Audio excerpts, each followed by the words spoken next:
Hello दोस्तों, ये हमारा पहला टॉपिक है कि जिस पे हम वीडियो बना रहे हैं। तो जो रिसेंटली अभी अभी का जो खबर है वो ये है कि कल रात इसराइल ने रॉकेट लॉन्च किए हैं गज़ा स्ट्रिप पर। तो करीब करीब 21 सिविलियंस की डेथ हुई है फ़लस्तीन के।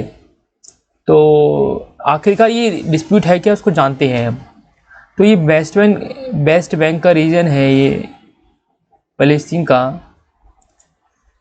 अभी के लिए सारा खेल यहाँ से शुरू हुआ है। रीज़न क्या है, ये जो जेरूसलम है वो फ़लस्तीन भी अपनी कैपिटल बताता है एंड इसराइल भी अपनी कैपिटल बताता है। दोनों को चाहिए कि जेरूसलम उनकी कैपिटल हो। और इस समय मेनली ऑक्यूपाई जो है इसराइल का ही है जेरूसलम पे, क्योंकि उसकी फोर्सेस वहाँ लगी हुई हैं। एंड एज इट इज़ कोई फ़लस्तीन की फ़ोर्स नहीं है जो कि वहाँ पे हो, जो कि डिस्प्यूट के लिए साथ लड़ सके। आखिरकार तो इजरायली है आगे जो भी चल रहा है। अब हम जानने की कोशिश करेंगे कि ये डिस्प्यूट आखिर वजूद में आया कैसे। 1917 में ऑटोमन एम्पायर फेल हुआ, यानी ऑटोमन एम्पायर गिर गया 1917 में। ब्रिटिश ने बाल्फोर डिक्लेरेशन साइन कराई। उसके थ्रू क्या था कि जूइश कम्युनिटीज़ के पास 1917 से पहले कोई भी अपना रीजन नहीं था जहाँ पर वो रह सकें। यानी all over the world Jewish community के पास कोई भी अपना एक पार्टिकुलर रीजन नहीं था। जैसे कि क्रिश्चियन के पास यूरोप का मेनली लैंड था, मुस्लिम के पास सऊदी अरब और ये मिडिल ईस्ट का लैंड था, एंड बुद्धिस्ट के लिए चाइना और ये जो तिब्बत एरिया है ये था, एंड हिंदूज कम्युनिटी के लिए आपका इंडिया था, एंड हर कम्युनिटी के लिए लगभग कुछ ना कुछ एरिया था। जूइश के पास कोई भी एक पर्टिकुलर एरिया नहीं था, सबके पास अपना अपना एरिया था। तो बाल्फोर डिक्लेरेशन के थ्रू जूइश कम्युनिटीज़ को फ़लस्तीन में रहने की परमिशन दे दी गई। ऑटोमन एम्पायर क्या कहता था कि हम कभी भी जूइश कम्युनिटीज़ को परमानेंट रेजिडेंशियलशिप नहीं देंगे। कहाँ पर? फ़लस्तीन में।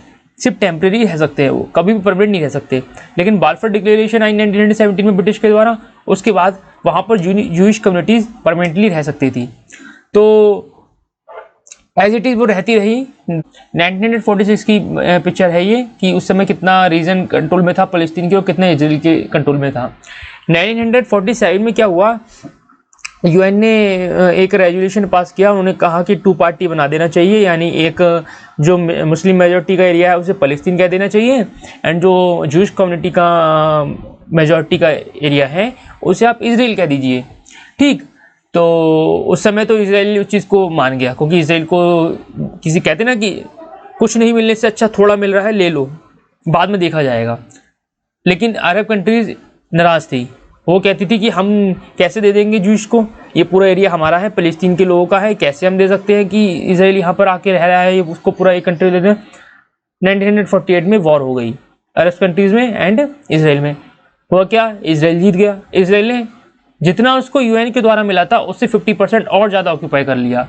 ये देखिए आ गया इस समय इसराइल और ज़्यादा लैंड पे ऑक्यूपाई कर लिया। कोई नहीं, आगे आगे हम बढ़ते गए। 1967 में 6 डे वॉर लड़ी गई अरब कंट्रीज़ के बीच में एंड इसराइल के बीच में। दोबारा वॉर हुई। इस बार क्या हुआ कि जो ये गोलन हाइट्स का एरिया सीरिया का, ये जो ये गजा स्ट्रिप का एरिया, ये जो कि इजिप्ट का था, और जो ये वेस्ट बैंक का एरिया, ये जो कि जॉर्डन के कब्जे में था 1967 से पहले, ये सारा एरिया अलग अलग था। किसके? सीरिया के कंट्रोल में, कुछ इजिप्ट के कंट्रोल में, कुछ जॉर्डन के कंट्रोल में। लेकिन जब 6 डे वॉर लड़ी गई उसके बाद इसराइल ने इस पर भी कब्जा कर लिया। अब इसराइल कैसा है? अब इसराइल ये ऐसा हो चुका है, सिर्फ ये थोड़ा सा जो एरिया है, ये जो ग्रीन वाला दिख रहा है, अब सिर्फ यही बचा है किसके पास? फ़लस्तीन के पास। वो भी मान के चलिए कि आप फ़लस्तीन की कोई उस समय आर्मी तो थी नहीं कि हम कह सकें कि ये फ़लस्तीन का इस पर कब्जा था, नहीं था, क्योंकि आर्मी थी नहीं उनकी। तो वो इसराइल अपना ऑक्यूपाई करता गया, बढ़ाता गया, टेरिटरीज को अपनी बढ़ाता गया और अरब कंट्रीज़ को हराता गया। तो 1987 में क्या आया कि जो फ़लस्तीन की एक कह सकते हैं वायलेंट ऑर्गेनाइजेशन कह सकते हैं, कुछ यूएस उसको टेररिस्ट ऑर्गेनाइजेशन कहता है, अरब कंट्रीज़ उसको एक आर्मी ऑर्गेनाइजेशन कहती हैं फ़लस्तीन की। तो सबका अलग अलग व्यू हो सकता है, जिस चश्मे से देखेंगे वो उसको अलग तरीके से देखेगा। तो हमस नाम से उनकी ऑर्गेनाइजेशन आई। हमस क्या करती है, जैसे इजराइल की जो आर्मी है उससे वो फाइट करती है फ़लस्तीन के बिहाफ पर, लेकिन वो वायलेंट ऑर्गेनाइजेशन है। और जो PLO है, जो फ़लस्तीन लिबरेशन ऑर्गेनाइजेशन है, वो उनकी गवर्नमेंट ऑर्गेनाइजेशन है, किसकी, फ़लस्तीन की, जो कि गवर्नमेंट स्ट्रेटेजी के थ्रू, UN के थ्रू, मतलब ये पीस ट्रीटी के थ्रू लड़ती है, किससे, इजराइल से। और जो हमस है वो वायलेंट ऑर्गेनाइजेशन है, एक तरीके से आर्मी के थ्रू वो भी लड़ती है इजराइल से, लेकिन वो वायलेंटली लड़ती है थ्रू वेपन से। तो ये दो हुए हैं, यानी PLO एंड हमस, ये दोनों जो हैं इजराइल से लड़ती हैं फ़लस्तीन के बिहाफ पर, और दोनों का पॉइंट ऑफ व्यू अलग है, एक वायलेंट है और एक पीसफुल है। तो ये लड़ती हैं। अब क्या हुआ कि इजराइल का क्या है हमें मोटो, कि वो चाहता है कि जेरूसलम उसका हो, कैपिटल उसकी जेरूसलम बने। हालांकि उसने डिक्लेयर कर दिया है कि जेरूसलम उसकी कैपिटल है, एंड US ने मान भी लिया है।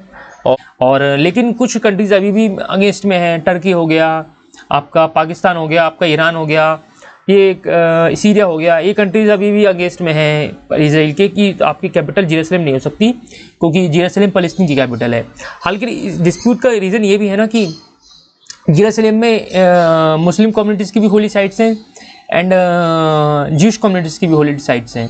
तो दोनों को चाहिए जेरूसलम उनका हो, लेकिन इसी वजह से डिस्प्यूट हो रहा है, दोनों को उस पर कब्जा चाहिए अपना।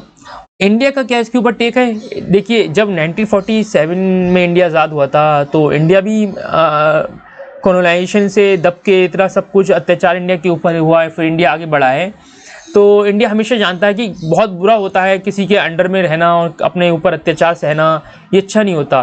तो इंडिया उस समय 1948 से ही इंडिया हमेशा फ़लस्तीन के सपोर्ट में रहा था कि फ़लस्तीन के ऊपर ऐसा नहीं होना चाहिए, अत्याचार नहीं होना चाहिए फ़लस्तीन के ऊपर। लेकिन इंडिया का क्या है कि इजराइल जो है जिस तरीके से इवॉल्व हुआ, इजराइल की जिस तरीके से आर्मी है, जिस के पास वेपन टेक्नोलॉजी है इजराइल की, इंडिया कभी नहीं चाहता कि इजराइल से उसकी दुश्मनी हो, क्योंकि इंडिया को बहुत सारी ट्रीटी मिलती है इजराइल के थ्रू, बहुत सारा इंडिया को सपोर्ट मिलता है इंटरनेशनल में, इंडिया के काफ़ी सारे वेपन्स इजराइल से आते हैं। तो इंडिया कभी नहीं चाहता कि उसका इजराइल के साथ डिस्प्यूट हो, लेकिन इंडिया मॉरली कभी नहीं चाहता कि फ़लस्तीन के साथ वो धोखा करे।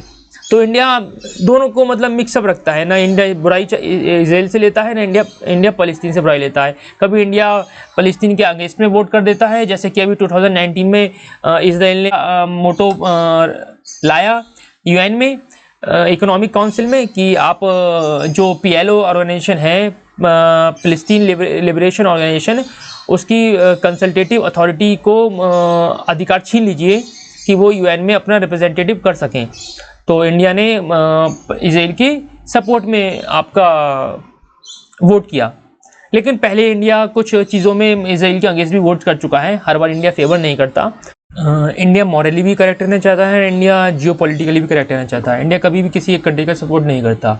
इस डिस्प्यूट का शायद ही एंड हो, अगर होगा तो जहाँ तक एक बड़ी वॉर के थ्रू हो सकता है, और कोई चांस नहीं है इसका कि अब इसका एंड होने वाला है, क्योंकि काफ़ी सारा घमासान मचा हुआ है ऑलरेडी। कुछ अरब कंट्रीज अगेंस्ट में है, कुछ सपोर्ट में है, कुछ मिडिल ईस्ट कंट्री सपोर्ट में है, कुछ अगेंस्ट में है। तो ये घमासान मचा हुआ है इस समय, और शायद इसका कोई रिजल्ट आएगा आगे भी, लेकिन अभी नहीं लगता कि इसका कोई रिजल्ट आने को है। अभी इजराइल सिर्फ ऑक्यूपाई करता रहेगा, आगे बढ़ता रहेगा। आगे की जो भी अपडेट होगी हम आपको बताते रहेंगे। और अभी के लिए हमने आपको एक ब्रीफ इंट्रो दे दिया है कि कैसे इजराइल वजूद में आया और ये कैसे सब कुछ हुआ है। तो कोई भी अगर आपको फैक्ट से रिलेटेड या कोई वीडियो से रिलेटेड इशू हो तो आप कमेंट बॉक्स में हमें बता सकते हैं, हम उसे आगे से करेक्ट करने की कोशिश करेंगे। और आप PDF या जो PPT है मेरी, जो मैंने लिंक में थ्रू शेयर कर रखी है डिस्क्रिप्शन बॉक्स में, आप उससे डिटेल में इस टॉपिक के ऊपर पूरा पढ़ सकते हैं। थैंक यू, जय हिंद।